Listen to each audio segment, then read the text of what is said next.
ही एक प्राचीन काळातील कथा आहे. अवंतीपुरी राज्यात राजा धर्मदेवचे राज्य होते. तो राजा इतका दानशूर होता की ज्या दिवशी दारात कोणी ब्राह्मण भिक्षा मागायला येत नाही किंवा एखादा गरीब व्यक्ती भीक मागायला येत नाही, त्या दिवशी धर्मदेव राजा जेवण करत नसत. हा त्याचा रोजचा नित्यक्रम होता. संपूर्ण राज्यात त्याची खूप प्रशंसा केली जायची. राजा धर्मदेवचा दान करण्याचा एक नियम होता. तो एक निश्चित वेळेपर्यंतच दान द्यायचा. ती वेळ अशी होती की राजा धर्मदेव सूर्योदयाच्या वेळेपासून दान द्यायला सुरू करायचा आणि सूर्यास्तापूर्वी दान देणे बंद करायचा. जर कोणी सूर्यास्ताच्या वेळी राजाकडे दान घ्यायला आला तर राजा त्याला दान घेण्यासाठी दुसऱ्या दिवशी सकाळी द्यायला सांगायचा. हळूहळू राजाची प्रसिद्धी इतर राज्यातही पसरू लागते. त्यामुळे धर्मदेव राजाच्या राजदरबारात लोकांच्या लांबपर्यंत रांगा लागू लागतात. राजा प्रत्येकाला आपल्या ओंजळीत जेवढ्या सुवर्णमुद्रा बसायच्या तेवढे तो दान करायचा. त्यामुळे प्रत्येकजण राजाचा जय जयकार म्हणत राजदरबाराच्या बाहेर पडायचा. अशा प्रकारे राज्याचे चांगले दिवस जाऊ लागले होते. मग एके दिवशी काय झालं, त्या राज्यात एक ब्राह्मणाचं कुटुंब राहत होतं. तो ब्राह्मण आपल्या पत्नीसोबत सुखपूर्वक जीवन जगत होता. ब्राह्मण मोठा तपस्वी होता. त्याला भिक्षेत जे काही मिळायचे त्याच्यावर तो आपले आयुष्य व्यतीत करत होता. एके दिवशी ब्राह्मणाच्या पत्नीने शेजाऱ्यांकडून ऐकले की आपले राजा खूप धनी आहेत. जो कोणी राजाच्या दारात जातो त्याला राजा नक्कीच काही ना काही दान देतो. ब्राह्मणाच्या बायकोने आपल्या शेजाऱ्यांकडून हे ऐकले आणि ते तिने आपल्या पतीला येऊन सांगितले की आपले राजा महादानी आहेत. त्यांच्या दारातून आजपर्यंत कोणीच निराश होऊन परतले नाही. तुम्ही सुद्धा राजाच्या दरबारात जावा. जर राजाकडून दान स्वरूपात आपल्याला काही मिळाले तर आपले जीवन आरामात निघून जाईल आणि आपली दारिद्र्यता सुद्धा दूर होईल. हे स्वामी, गृहस्थ व्यक्तीचा हा धर्म आहे की त्याने आपल्या परिवाराला नेहमी सुखी ठेवले पाहिजे आणि आपल्या परिवाराला सर्व सुखसुविधा उपलब्ध करून दिल्या पाहिजे. जे गृहस्थ असे करत नाही त्या लोकांना आपल्या कुटुंबाचे भरणपोषण व्यवस्थित न केल्यामुळे पाप लागते. आपल्या पत्नीचे तोंडून हे ऐकून तो ब्राह्मण राजा धर्मदेवच्या दरबारात जाण्यास राजी होतो. त्यानंतर ब्राह्मण आपली झोळी घेत पत्नीचा निरोप घेऊन राजा धर्मदेवच्या राजमहालाच्या दिशेने निघतो. ब्राह्मणाचे घर नगराच्या दुसऱ्या टोकाला होते. त्यामुळे चालत चालत ब्राह्मणाला राजमहालात पोचण्यास रात्र होते. दिवसभरात राजदरबारात राजाकडे जेवढे याचक आले होते ते सर्वजण राजाकडून दान घेऊन गेले होते. आता राजाचा दान देण्याचा वेळ समाप्त झाला होता. सर्व दानपेट्यांवर टाळेसुद्धा लावण्यात आले होते. इकडे ब्राह्मण मोठ्या आशेने चालत चालत राजमहालात राजदरबारी पोचतो. तेव्हा ब्राह्मणाचे लक्ष राजाच्या सैनिकांवर जाते. राजा धर्मदेवचे सैनिक दानपेट्या तळघराच्या दिशेने घेऊन जात होते आणि राजासुद्धा आपल्या खोलीकडे आराम करण्यासाठी चालला होता. तेव्हा ब्राह्मण राजाला अडवत म्हणाला, महाराज, मी ऐकले आहे की तुम्ही प्रत्येक गरीब व्यक्तीला दान देता. मी सुद्धा एक गरीब ब्राह्मण आहे आणि मी खूप लांबून चालत आपल्या दरबारी आलो आहे. कृपया मला दान द्या. सूर्यास्तानंतर आपल्याकडे ब्राह्मण दान मागायला आल्याचे पाहून राजा म्हणाला, ब्राह्मणदेव, मला क्षमा करा. मी सूर्यास्तानंतर दान देणे बंद करतो. तुम्ही माझ्याकडे सूर्यास्तानंतर आलात त्यामुळे मी तुम्हाला दान देऊ शकत नाही. तुम्ही पुन्हा आपल्या घरी जावा आणि उद्या सकाळी पुन्हा राजदरबारात या. तेव्हा मी तुम्हाला दान देईल. उद्या जेव्हा तुम्ही माझ्याकडे दान मागायला येसाल तेव्हा मी तुम्हाला आजचे आणि उद्याचे असे दोन्ही दिवसाचे दान देईल. ब्राह्मण थोडा हट्टी स्वभावाचा होता. त्यामुळे तो म्हणू लागला, महाराज, मला आजच दान द्या. मी उद्यापर्यंत वाट पाहू शकत नाही. रोज रोज मी तुमच्या इथे दान मागायला येऊ शकत नाही. ब्राह्मणाच्या तोंडून हे ऐकून राजा क्रोधित झाला. पण राजाने तो ब्राह्मण असल्याचे समजून घेतले आणि आपल्या रागावर नियंत्रण ठेवत म्हणाला, हे ब्राह्मणदेव, तुम्हाला उद्याच दान घ्यायला यावे लागेल. मी तुम्हाला उद्याच दान देईल. आज मी तुम्हाला दान देऊ शकत नाही. यावर ब्राह्मण म्हणाला, नाही महाराज, मी फक्त आजच दान घेईल. उद्या मी तुमच्याकडे येणार नाही. ब्राह्मणाची ही गोष्ट राजाला पटली नाही. आता राजाला प्रचंड राग आला आणि तो बाहेर उभे असलेल्या घोड्यांजवळ गेला. त्यानंतर राजाने घोड्यांचे मल म्हणजे शेण उचलले आणि ते दान रूपात ब्राह्मणाच्या झोळीत टाकले. मग ब्राह्मण ते मल घेऊन सन्मानाने आपल्या घराकडे निघतो. इकडे घरी त्या ब्राह्मणाची बायको त्याची वाट पाहत होती की माझे पती राजाकडून काहीतरी दान घेऊन येतच असतील. तिला असे वाटत होते की राजा आपल्या पतीला सोन्याच्या मुद्रा देतील, ज्यामुळे आमचे सर्व दारिद्र्य नष्ट होईल आणि आमचे सोन्यासारखे दिवस येतील. सकाळी जेव्हा ब्राह्मण आपल्या घरी पोचतो तेव्हा ब्राह्मणाच्या बायकोला खूप आनंद होतो आणि ते आपल्या पतीला म्हणते, बघा, मी तुम्हाला म्हटले होते ना, जर तुम्ही राजाच्या दरबारात दान घ्यायला गेले तर राजा नक्कीच काही ना काहीतरी दान देतील आणि आपली सर्व गरिबी दूर करतील. हे ऐकून ब्राह्मण आपल्या पत्नीला म्हणाला, दान देणाऱ्याने दान दिले आणि मी ते घेऊन सुद्धा आलो आहे. तू एक काम कर, आधी घर शेणाने सारवून घे, मग मी तुला राजाने दिलेले दान दाखवेल, नाही तर हे दान अपवित्र होईल. मोठ्या आनंदाने ब्राह्मणाच्या बायकोने घर शेणाने सारून घेतले आणि घरात सर्वत्र गायीचे गोमूत्र शिंपडले. मग काही वेळाने ब्राह्मणाने आपल्या झोळीतून घोड्याचे मल बाहेर काढले आणि ते एका पात्रात ठेवले. ते पाहून ब्राह्मणाची पत्नी आश्चर्यचकित झाली आणि ब्राह्मणाला म्हणू लागली, ही तुम्ही माझ्यासोबत कसली चेष्टा करत आहात? यावर ब्राह्मण म्हणाला, ही चेष्टा नाही, जे राजाने मला दान दिले तेच मी घेऊन आलो आहे. आता ब्राह्मणाची पत्नी खूप नाराज झाली आणि ती विचार करू लागली की राजाचे धन कमी झाले की काय, जे त्याने दान स्वरूपात घोड्याचे मल दिले. मग ती ब्राह्मणाला म्हणते, काही हरकत नाही, उद्या तुम्ही पुन्हा राजाकडे जावा. पण त्या दिवसापासून ब्राह्मण कधीच राजाकडे दान मागायला गेला नाही आणि आपले जीवन असेच भिक्षा मागून व्यतीत करू लागला. राजाने त्याला जे घोड्याचे मल दिले होते त्याने ते मल आपल्या अंगणात ठेवले.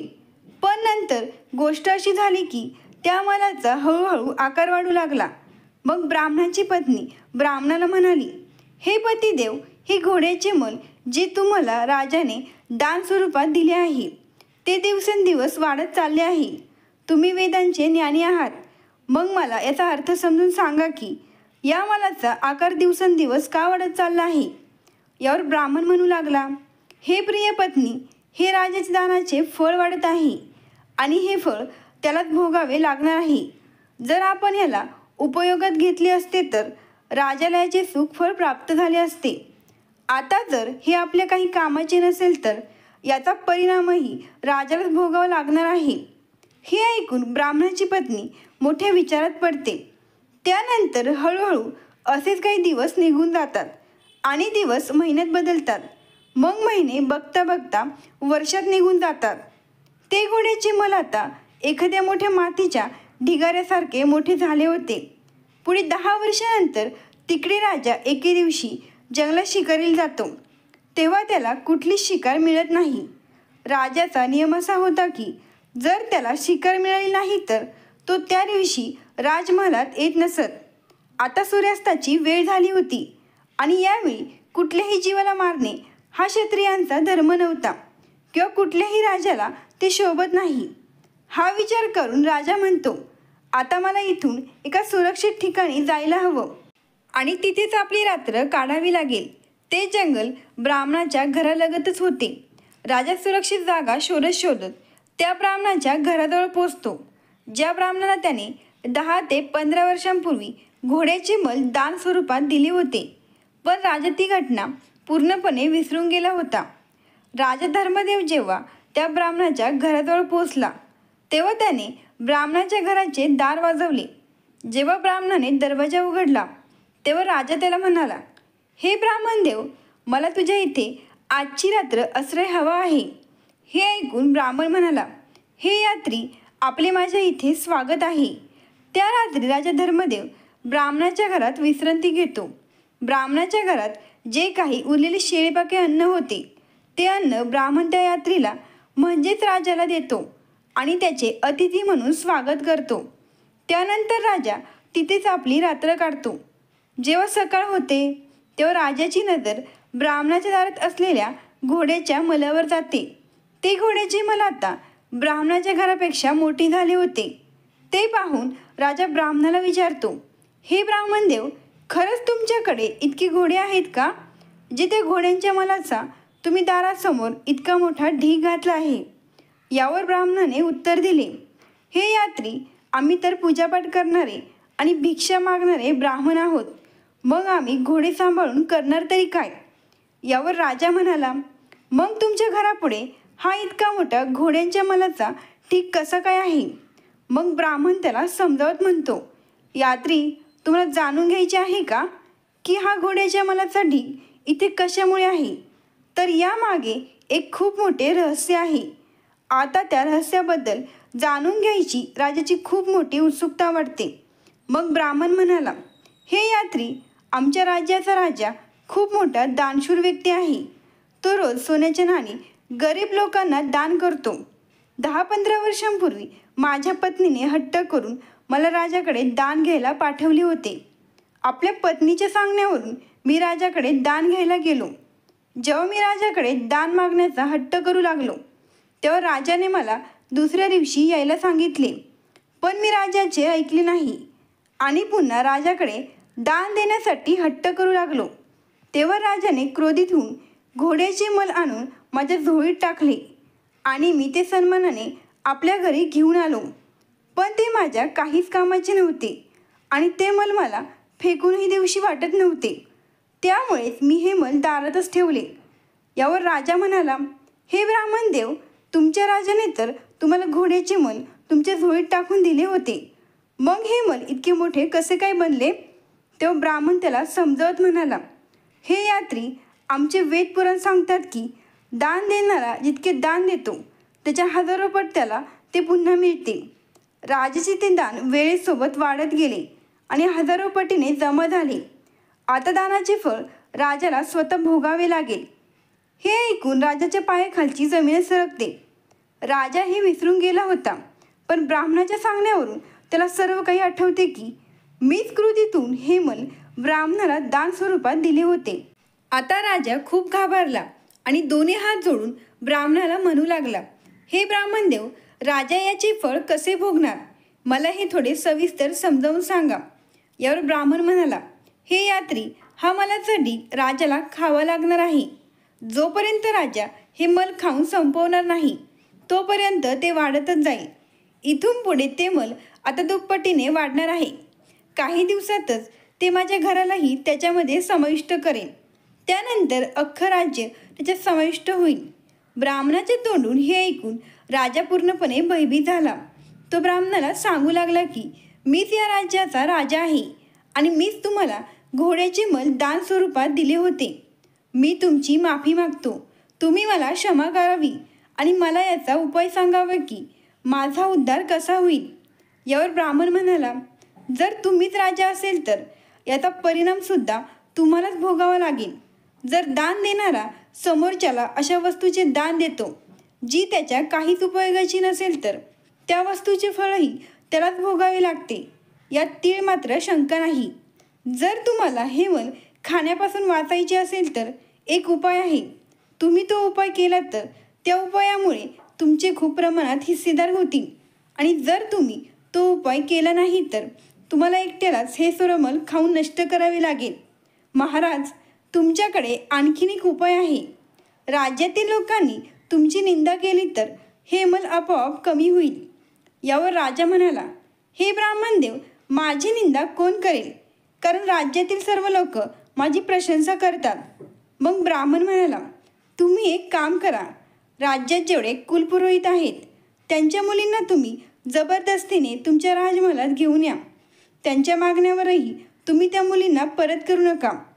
यामुळे राज्यात तुमची निंदा सुरू होईल. पण त्या मुलींप्रती तुमची दृष्टी घाणेरडी आणि हीन नसली पाहिजे. त्या मुलींचा तुम्ही तुमच्या मुलीच्या रूपात सांभाळ करावा. पण ही गोष्ट तुमच्या पत्नीशिवाय दुसरे कोणालाच कळता कामा नये, ज्यामुळे राज्यातील लोक समजतील की तुम्ही एक मोठे निंदेचे कार्य केले आहे. त्यानंतर संपूर्ण राज्यात तुमची निंदा केली जाईल. त्यामुळे हा मल आपोआप कमी होईल. हा उपाय राजाला योग्य वाटला. मग तो आपल्या राजमहालात आला आणि राज्यातील एका कुलपुरोहिताच्या घरी गेला.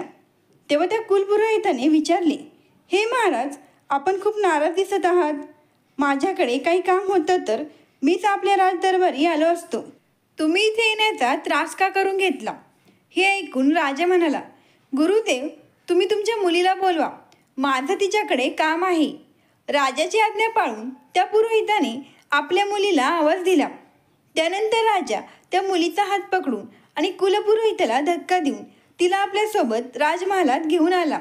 बिचारा कुलपुरोहित विनवणी करत राहिला, पण राजाने त्याचे काहीच ऐकले नाही. राजा त्या मुलीला आपल्या राणीजवळ नेतो आणि राणीला सांगतो की या मुलीचा आपल्या राजकुमारी समान सांभाळ कर, पण ही गोष्ट कोणाला कळता कामा नये. यावर राणीने विचारले, हे स्वामी, तुम्ही या मुलीला घेऊन का आला आहात? ही तर तुमच्या गुरूंची मुलगी आहे. यावर राजा म्हणाला, हे राणी, तू शांतपणे फक्त बघत राहा. मी जे काही करत आहे ते माझा उद्धार करण्यासाठी करत आहे. राजा जेव्हा कुलपुरोहिताच्या मुलीला घेऊन आला होता तेव्हा सर्व प्रजाजनांनी त्याला पाहिले होते, पण त्यावेळेस कुणीच काही बोलले नाही. त्यानंतर मग हळूहळू राजाची निंदा होऊ लागते. राज्यातील सर्व लोक राजाची निंदा करू लागतात की राजा खूप क्रूर आहे, जिने आपल्याच गुरुच्या मुलीला जबरदस्तीने राजमहालात घेऊन आला आणि तिला आपली पत्नी बनवून राजमहालात ठेवले आहे. त्यासोबतच लोक हेही बोलू लागतात की लोकांना दान देऊन राजा फक्त दिखावा करत होता, तो खूप नीच आहे. अशा प्रकारे राज्यात सर्वत्र धर्मदेव राजाची निंदा होऊ लागते. तसतसा तिकडे तो मालाचा ढीग कमी होऊ लागतो. जे लोक राजाची निंदा करत होते ते लोक त्या मालाच्या ढिगात हिस्सेदार होत होते. हळूहळू तो ढीग कमी होऊ लागला. मग एके दिवशी राजा त्या ब्राह्मणाच्या घरी जातो आणि पाहतो की तो मालाचा ढीग आता पूर्णपणे कमी झाला होता. 10-15 वर्षांपूर्वी राजाने जेवढे त्या ब्राह्मणाला मल दिले होते तेवढेच आता राहिले होते. ते पाहून राजाला आनंद होतो आणि तो ब्राह्मणाला म्हणतो, तुम्ही सांगितलेल्या उपायामुळे या मलाचा ढीग पूर्णपणे कमी झाला आहे. आता या राहिलेल्या मलासाठी काहीतरी उपाय सांगा. यावर ब्राह्मण म्हणाला, महाराज, हे जे मल राहिले आहे ते तुमच्या हिस्सेचे आहे. ते तुम्हाला खाऊन नष्ट करावे लागेल आणि हे खाण्यासाठी तुम्हाला किड्याच्या योनीतून जन्म घ्यावा लागेल. हे ऐकून राजा म्हणाला, असा काहीतरी उपाय सांगा ज्यामुळे हे मल नष्ट होईल आणि मला किड्याच्या योनीतून जन्मही घ्यावा लागणार नाही. मग ब्राह्मण म्हणाला, नाही महाराज, यावर कुठलाच उपाय नाही. आता तुम्हालाच हे मल खावे लागेल. असेही खाल्ले तरी चालेल, ज्यामुळे तुम्हाला किड्याच्या योनीतून जन्म घ्यावा लागणार नाही. राजा म्हणाला, ब्राह्मणदेव, तुम्ही मला किडा बनवा, मग मी हे मल खाऊन नष्ट करेल. यावर ब्राह्मण म्हणाला, महाराज, इतकी मोठी दैवी शक्ती माझ्यात नाही जे मी तुम्हाला किडा बनवू शकेल. पण मी तुम्हाला निश्चित सांगतो की मृत्यूनंतर तुमचा पुढील जन्म हा कीटक रूपातच होईल, कारण या जन्मात केलेली पाप तुम्हाला पुढच्या जन्मात फेडावेच लागणार आहे. यावर मी फक्त सध्याचे उपाय सांगत आहे. माझ्या हातात काहीच नाही, सर्व भगवंताच्या हातात आहे. शेवटी वरच बसलेला न्याय करत असतो आणि जेव्हा तुम्ही किडा बनून हे मल खासाल तेव्हाच तुम्हाला मुक्ती मिळेल, कारण आजपर्यंत तुम्ही कोणतेच पाप केले नाही. आत्तापर्यंत नेहमी तुम्ही दानच करत आला आहात. त्यासोबतच दानशूर व्यक्तींमध्ये तुमची गिनती केली जाते. पण तुमच्याकडून रागाच्या भरात एक पाप झाले आहे, त्यामुळे तुम्हाला किड्याच्या योनीतून जन्म घ्यावाच लागेल. त्यामुळे तुम्हीच ठरवा, तुम्हाला या जन्मी काही वेळासाठी किडा बनायचे आहे की पुढील जन्मात आयुष्यभरासाठी किडा बनायचे आहे. हे मल खाल्ल्यानंतर तुम्ही पुन्हा मानव मूळ रूपात याल. राजाला ही गोष्ट पटते आणि तो पुन्हा आपल्या राजमहालात जातो. त्या रात्री राजा अचानक गायब होतो आणि शेण खाणाऱ्या किड्याच्या योनीतून जन्म घेतो. त्यानंतर काही दिवसातच राजा, जो आता शेण खाणारा किडा बनला होता, तो ब्राह्मणाच्या दारातील राहिलेले सर्व मल खाऊन टाकतो आणि पुन्हा आपल्या मूळरूपी मानव रूपात येतो. त्यानंतर ब्राह्मणाची मनापासून क्षमा मागतो आणि त्याच्या पायाला स्पर्श करून माफी मागतो व पुन्हा आपल्या राजमहालात येतो. दुसऱ्या दिवशी तो राजदरबारात सभा भरवतो आणि कुलपुरोहिताच्या मुलीला सन्मानपूर्वक राजदरबारी बोलवतो. तेव्हा ती सर्वांना सांगते की राजाने माझा पत्नी नाही तर पुत्री म्हणून सांभाळ केला. मग राज्यातील सर्व लोक राजाची माफी मागू लागतात. त्या दिवशी राजा दोन्ही हातांनी राज्यातील गरीब जनतेला सुवर्णमुद्रांचे दान करतो. मग ब्राह्मणाच्या सांगण्यावरून राजा भाद्रपद महिन्याच्या शुक्ल पक्षात वामन परिवर्तन एकादशीच्या दिवशी भगवान विष्णूचे नामस्मरण करतो, ज्यामुळे त्याचा उद्धार होतो. राजा धर्मदेवने ब्राह्मणाला रागाच्या भरात दानरूपी घोड्याचे मल दिले होते, त्यामुळे त्याला किड्याच्या योनीतून जन्म घ्यावा लागला. अशा प्रकारे एक महादानी राजाला रागातून केलेले दानाचे फळ किडा बनून चुकते करावे लागले. जो मनुष्य अहंकाररूपी दान करतो किंवा रागात दान करतो तो मनुष्य पापाचा भागीदार होतो. जर दान देण्याचे आपल्यात सामर्थ्य नसेल तर दान दिले नाही पाहिजे. आपल्याद्वारे दिलेले दान हे आपल्याला त्याच्या अधिकपट जास्त मिळते. जर एखाद्या मनुष्याने अन्नदान केले तर त्या मनुष्याला पुढचे अनेक जन्म अन्न कमी पडत नाही. या एकादशीला परिवर्तिनी एकादशी, जयंती एकादशी व वामन एकादशी सुद्धा म्हटली जाते. जो मनुष्य एकादशीच्या दिवशी भगवान विष्णू यांच्या वामन रूपाची पूजा करतो त्याला स्वर्गलोक, भूलोक आणि पाताळलोक पूज्य होतात. त्यासोबतच मोक्षप्राप्तीची इच्छा ठेवणाऱ्या मनुष्याने हे व्रत अवश्य केले पाहिजे. या दिवशी भगवान विष्णू हे आपल्या स्थानात बदल करतात, म्हणजेच करवट घेतात. एका बाजूवरून दुसऱ्या बाजूला वळणे यालाच करवट म्हटले जाते. त्यामुळे सुद्धा या एकादशीला परिवर्तिनी एकादशी म्हटले जाते.